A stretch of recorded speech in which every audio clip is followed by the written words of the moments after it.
Violence faite aux soignants, les dentistes tirent la sonnette d'alarme. Docteur Marie Bizerte, bonsoir. Bonsoir. Merci d'être dans ce studio, vice-présidente de l'URPS, chirurgien dentiste Hauts-de-France.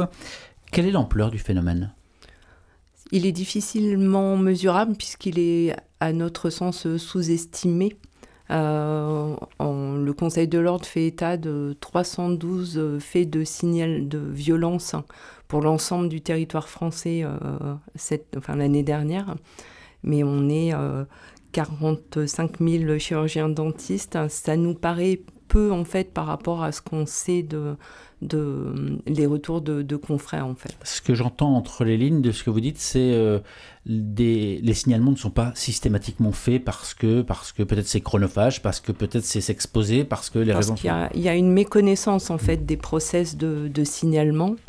Il y a peu de dépôts de plainte parce que c'est chronophage, c'est compliqué de quitter son cabinet justement pour prendre du temps pour aller au commissariat, déposer une plainte et surtout, on ne sait pas les suites qui seront données ou qui pourraient arriver. Donc il y a une espèce on met ça dans sa poche avec un mouchoir dessus et puis on retourne travailler le lendemain parfois avec une boule au ventre. Qu'est-ce qu'on appelle violence dans le cadre de cabinets dentaires ? Quel est le spectre finalement des agressions possibles ? Quand les violences faites aux soignants, on estime que ça va des violences verbales jusqu'à des violences physiques. La cyberviolence aussi est un problème. Les atteintes aux biens, il y a, je ne vais pas dire tout un panel, en fait, une gradation des violences, mais ce qui est important de savoir aussi, c'est que un professionnel de santé, quel qu'il soit, en ville, à l'hôpital, les sanctions pénales sont plus lourdes, en fait, puisqu'on est dépositaire de la fonction de santé publique.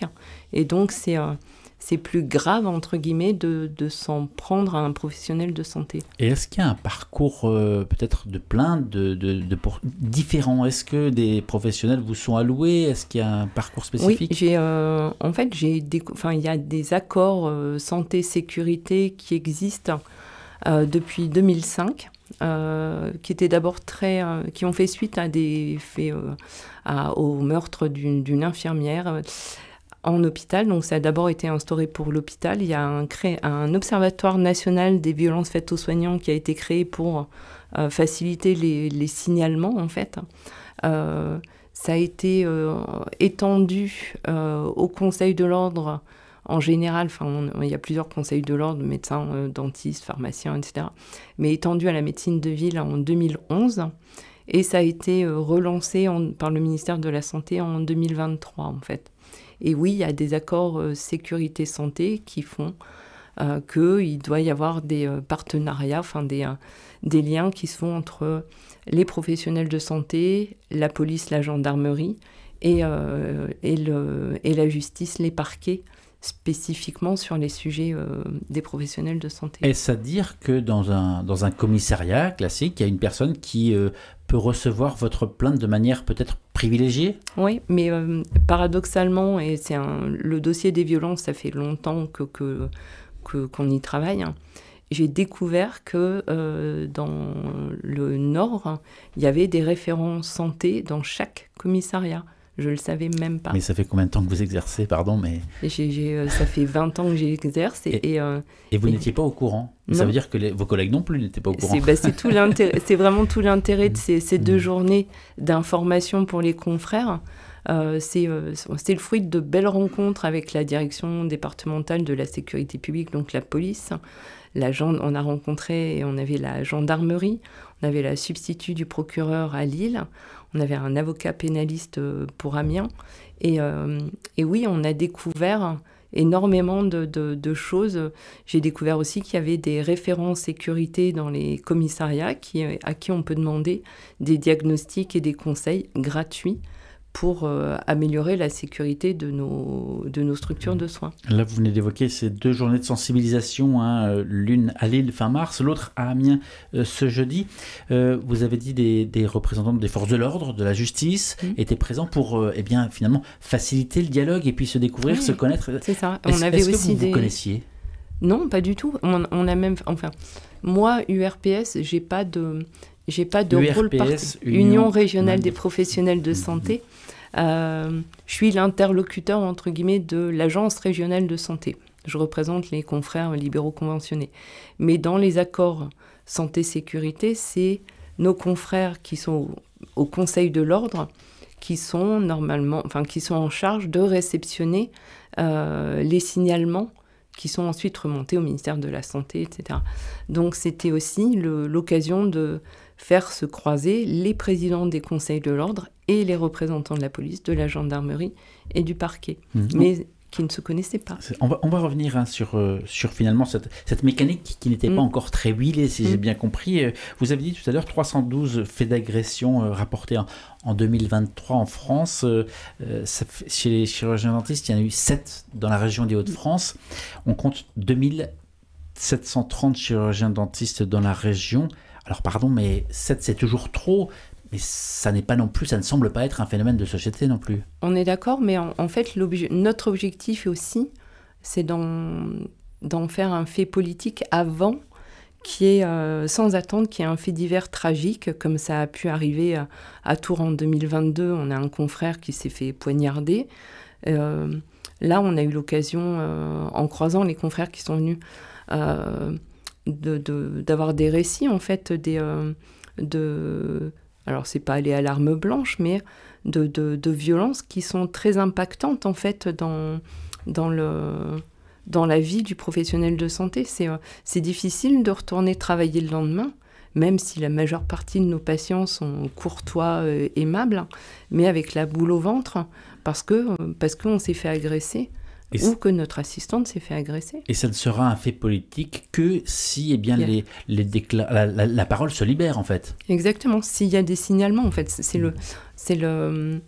Pour que ça devienne un fait politique, il faut inciter, et là, j'enjoins les confrères à faire les procédures de signalement, à déposer plainte si c'est nécessaire, parce que ça permet une comptabilisation des problèmes qui fait que, oui, pour nos instances, nos autorités de tutelle, ça met en évidence le problème. Là, aujourd'hui, le problème, ils font que 7, quoi.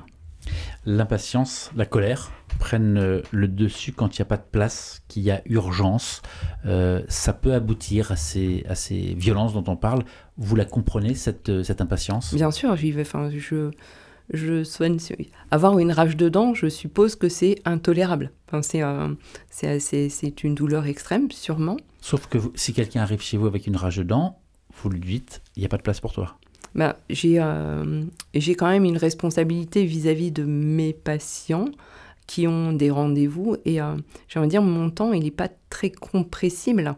Je ne peux pas arrêter un soin en cours. Donc, on marche sur des soins programmés, nous, en chirurgie dentaire, parce qu'on a plein de matériel à préparer, à stériliser, etc. Donc, c'est très millimétré, en fait, comme emploi du temps. Combien vous avez de fauteuils ? On a déjà vu des chirurgiens dentistes qui ont 3 pièces, par exemple, 3 salles qui vont de l'un à l'autre. Comment ça fonctionne ? Il a peut-être 3 salles, mais il a quand même que 2 bras. Donc, à un moment donné, moi, je travaille dans une structure, on est 3, bientôt 4 praticiens, 3 assistantes dentaires. Mais il n'empêche qu'on est quand même bloqué sur le fauteuil avec le patient jusqu'à ce qu'on ait fini le soin. Donc et puis après, il faut désinfecter. C'est pas... Ça, mais la majorité des motifs d'agression, je le disais, verbal ou physique, c'est donc un refus de prise en charge. Est-ce qu'il n'y a pas des solutions à trouver, une souplesse à mettre en place ? Est-ce qu'il n'y a pas de... C'est un vrai sujet. Alors pareil, dans les sujets politiques, ça s'appelle les soins non programmés, aménager des plages horaires pour les soins non programmés. Mais qui ne seront pas payés s'il n'y a pas de soins. Mais par exemple, oui, c'est juste le traitement de l'urgence. Après, il y a une chose aussi à comprendre, c'est que ne traiter que l'urgence douloureuse sans qu'il y ait une suite de soins pour finaliser le traitement de la dent. Vous avez une rage de dent, il faut la dévitaliser. Une dévitalisation de molaire, c'est 1 heure. Donc, on ne peut pas traiter ça en 5 minutes. Donc, on va temporiser la douleur, mais il faudra reprogrammer un rendez-vous d'1 heure.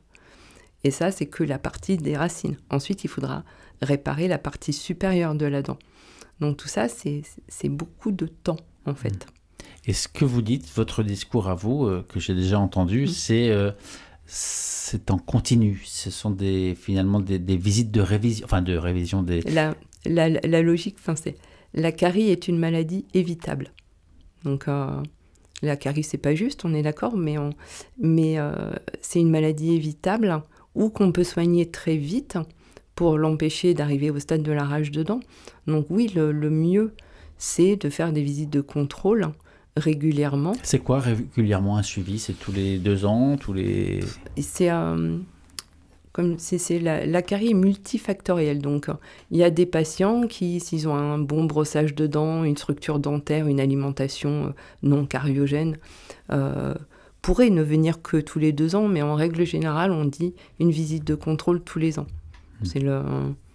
On va revenir sur ces journées, hein, mais encore un mot tout de même sur les retards qui ne sont que rarement tolérés par les professionnels, alors que l'attente pour les patients, elle est monnaie courante. L'attente au cabinet ou l'attente pour avoir un rendez-vous? L'attente ou au cabinet ou pour avoir un rendez-vous. Alors, c'est deux dimensions différentes dans l'attente. Il y a l'attente pour avoir un rendez-vous. On est en moyenne, on n'est pas très bien doté en chirurgien dentiste pour les Hauts-de-France. On est à entre 43 et pour les zones les plus défavorisées, 22 chirurgiens dentistes pour 100 000 habitants. Alors qu'on est à plus de 65 pour la moyenne nationale. Ouais. C'est ça. Ouais. Donc 43 chirurgiens dentistes pour 100 000 habitants, c'est sûr qu'on ne peut pas bosser 24/24. 7 jours sur 7, ça, c'est pas possible. Mais donc, oui, le temps d'attente pour un rendez-vous, il peut être long. Mais si c'est un rendez-vous pour une visite de contrôle et qu'il n'y a pas de symptômes, c'est pas grave d'attendre 15 jours, 3 semaines, 1 mois. Quand vous appelez, le rendez-vous est décalé, c'est pas grave. Pardon, mais ça paraît un peu utopique. Vous pensez que les Français sont prêts à prendre des rendez-vous simplement de contrôle sans avoir de douleur ou sans... Mais c'est ça qu'il faut faire. Un vrai rendez-vous de contrôle, c'est une bouche qui est asymptomatique. Est-ce que vous pensez qu'on est prêt à prendre des rendez-vous comme ça? C'est ce que nous souhaitons. C'est vraiment ce que nous souhaitons. Ensuite, la deuxième dimension pour l'attente, c'est...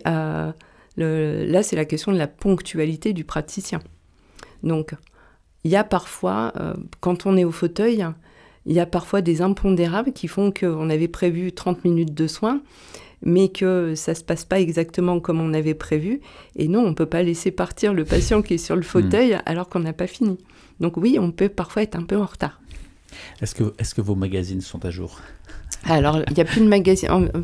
Covid oblige, contamination manuportée. En théorie, il n'y a plus de magazine dans les salles d'attente. Le Premier ministre veut une taxe lapin à partir du 1er janvier prochain, en référence au fait de poser un lapin, 5 € facturés si le patient n'honore pas son rendez-vous qu'il a réservé. C'est une idée qui a été lancée récemment par Gabriel Attal. Est-ce que c'est une bonne ou une mauvaise idée ? C'est une idée qui nous fait sourire. Alors, si je me place en tant que professionnel de santé, 5 €, ça ne paiera pas mes charges et ça ne paie pas le temps que j'ai perdu. La sanction est un peu légère, surtout quand je sais que j'aurais pu prendre quelqu'un en urgence qui avait mal aux dents parce qu'il y a quelqu'un qui n'est pas venu. C'est surtout ça qui est agaçant. C'est la perte de temps et la perte de la plage horaire qui aurait pu servir à quelqu'un. Ça, c'est le plus agaçant. Après, est-ce que 5 €, c'est une sanction financière suffisante ou insuffisante pour éradiquer un manque de civisme, en fait. Et puis, il y a aussi des patients, il y a des patients qui sont, ça s'appelle le nomadisme médical, c'est-à-dire qu'ils vont bloquer des rendez-vous sur Doctolib chez plein de praticiens parce que justement ils ont mal aux dents et ils vont aller au plus vite au mieux, mais en oubliant de décommander les rendez-vous qu'ils ont pris ailleurs. Ça, c'est agaçant. Donc, mais après, ce qui me fait rire, c'est que je suis pas certaine que Doctolib accepte de prendre les empreintes bancaires pour être le lien pour faire payer la sanction financière. En tout cas, c'est pas le cas aujourd'hui. Revenons à ces 2 journées qui ont donc eu pour vocation de récolter aussi des témoignages. Alors, on a parlé de cette mise en relation, mais c'était aussi le cas de recueillir des témoignages de praticiens pour, évidemment, servir à l'avenir. Qu'est-ce qu'ils vous ont dit, ces praticiens ? C'est, je pense alors il a fait une interview par écrit aussi, son pseudo, c'est Anatole, il se reconnaîtra. Ça a été un vrai plaisir c'est un plus jeune que moi qui a été vraiment bousculé, son associé aussi.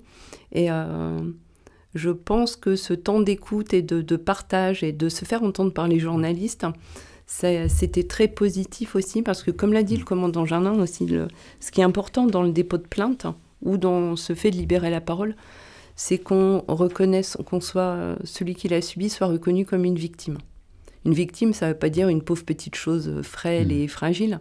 Ça veut dire que ce qui vous est arrivé n'est pas normal. Et donc, oui, je pense que cette écoute est extrêmement importante, parce que un sujet aussi sur la santé des soignants, c'est le burn-out. Et c'est cet épuisement professionnel. Et donc, cette accumulation de stress, de perte du goût de venir travailler et soigner, peut aboutir à je ferme le cabinet, j'arrête, quoi. Donc ça, c'était, je pense, important. Le témoignage d'Anatole qui est à retrouver sur Internet, hein, il est assez facilement retrouvable. Le temps file d'ores et déjà. Juste pour conclure, docteur, quelle est la meilleure... Alors on a parlé de la colère, de l'absence de patience, finalement, de l'impatience de certaines personnes, mais quel comportement à avoir en cas justement de grosse crise ? C'est tout l'intérêt, après c'est pas ma spécialité, mais c'était aussi l'intérêt de ces journées, c'était de faire connaître aux confrères des organismes de formation qui proposent de former, parce qu'on n'est pas dans notre formation initiale,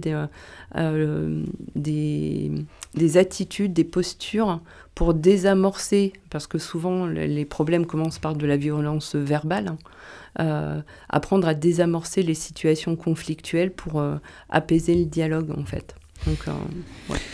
Il y a encore du chemin à faire, en tout cas, mais la porte est ouverte et le chemin déjà bien tracé. Merci beaucoup, docteur Marie Bizert. Je rappelle que vous êtes vice-présidente de l'URPS, chirurgien dentiste dans les Hauts-de-France. Merci d'avoir pris le temps de venir.